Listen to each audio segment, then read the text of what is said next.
guys, Insanity here, and today we're going to be talking Halo, and more specifically 343, and how I think they should have handled the Halo takeover with the whole storyline and stuff, because I was a little bit incredibly pissed off with the end of Halo 4, I'll be honest. Not just the quick time event, but the whole, like, Master Chief's kind of just turned into a complete wuss because Cortana died.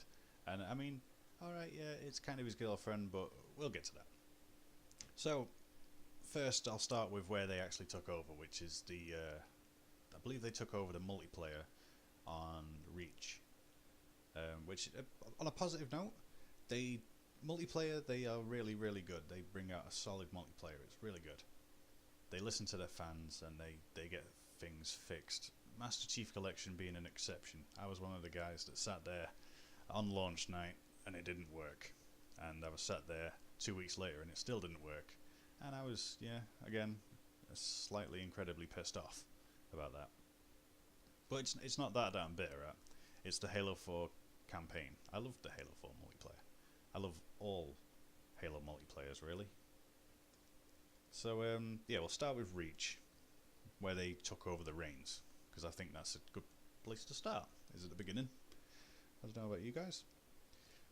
So, on Reach, spoiler, if you haven't seen it, or played it, on Reach, the last team of Spartans, apart from Chief, dies, Noble Team. They basically sacrifice themselves so that Pillar of Autumn can get away with Cortana and then roll onto Halo 1. So the Chief is on the Pillar of Autumn, he flies away, and Noble Team ends up fighting nothing but a losing battle. They're dead from the moment that Pillar of Autumn flies away. But they do it so that the Pillar of Autumn can get away, and they die.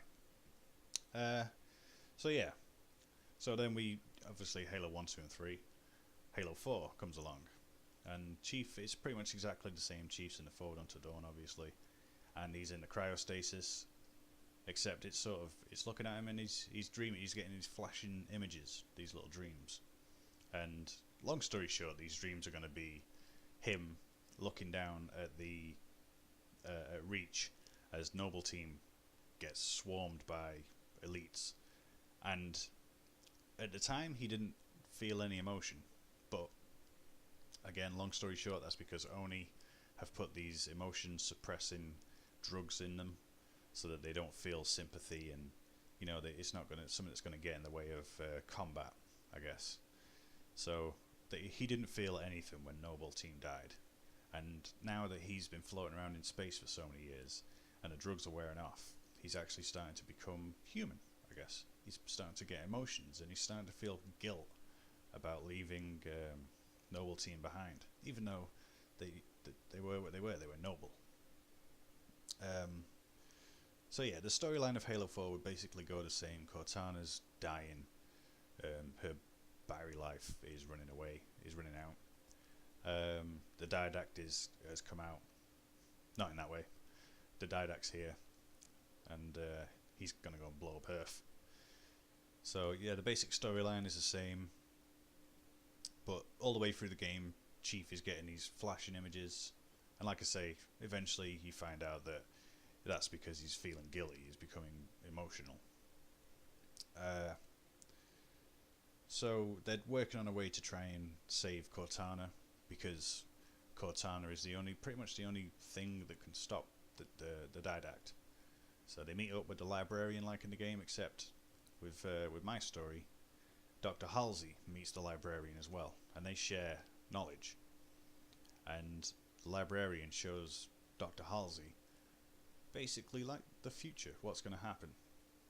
And Dr. Halsey sees that Cortana is the only thing that will beat the Didact.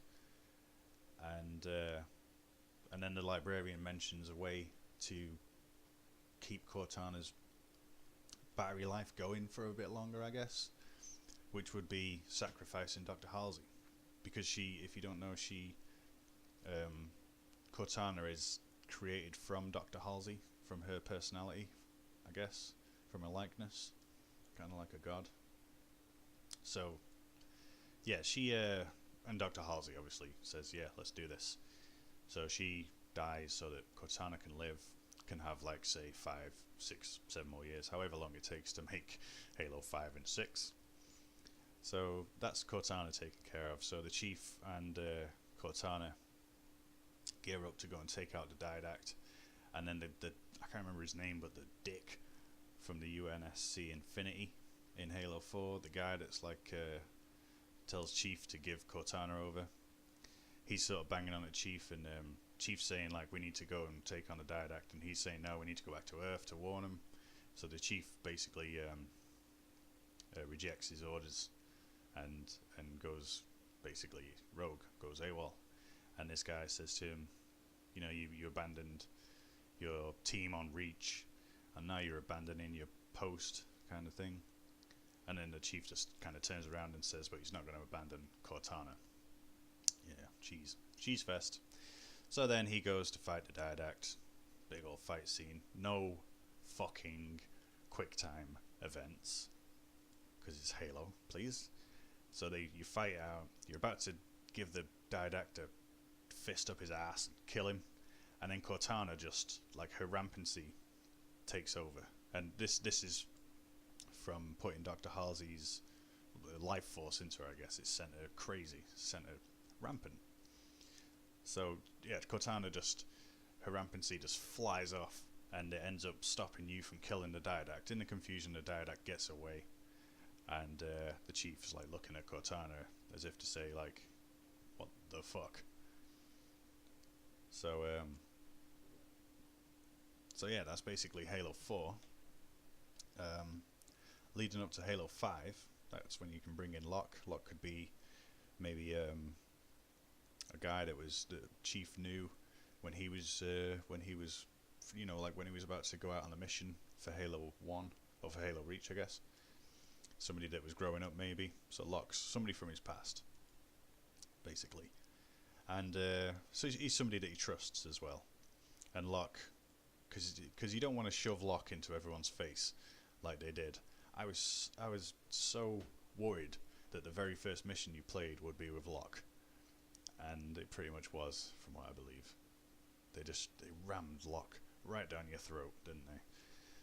So I think a good way to get him over to the fans would be like the guy that Chief trusts, but the fans don't necessarily like. But a way to get around that would be for Locke to just sort of, you know, sit down with Chief and say, look, you trust me, and I'm telling you that Cortana needs to be decommissioned. And that would be a way for the fans to like say, screw you, Locke, you're a dick. But at the same time, be thinking, well, at the end of the day, he's right. Cortana is a massive risk because she knows everything. She has got all the every security code that the UNSC has. She has access to it. She knows everything about pretty much everything. Cortana, she's like the most intelligent thing that the humans have. So she can't end up in enemy hands, and she can't become an enemy, is basically what he's saying to her. So, long story short, get through Halo 5, Cortana's screwing the game up for you. You know, your aim's going everywhere from time to time. Cortana's just losing her shit. So, we cut all the way to the end of Halo 5, filler in the middle. And you're fighting a Didact. This time you do get the kind of final blow on him, you get him really weakened, and then Cortana in a rampant state, like a huge eruption of energy goes off, and Cortana somehow goes inside of the Didact and merges like her intelligence and her AI with the Didact's powers, and becomes that big eagle thing that we've seen in Halo 5, the big phoenix, whatever it is. And yeah, she sort of looks at Chief as if she doesn't know him, as if he's the enemy now, and then does one. End of Halo 5. Cue in Halo 6, and again, long story short, Halo 6, you're fighting through it, Cortana's threatening the universe, and you end up killing Cortana, and then Chief realizes, with the guilt and all that stuff, that he is actually human. So, yeah, that's what I thought of it. Let me know if you guys enjoyed this. Leave a comment if you have any better ideas and stuff like that. But that's just my opinion for how 343 should have handled the Halo takeover. Hopefully you enjoyed this video, guys. If you did, make sure to leave a like. If you want to see more, subscribe, and take it easy, guys. See ya!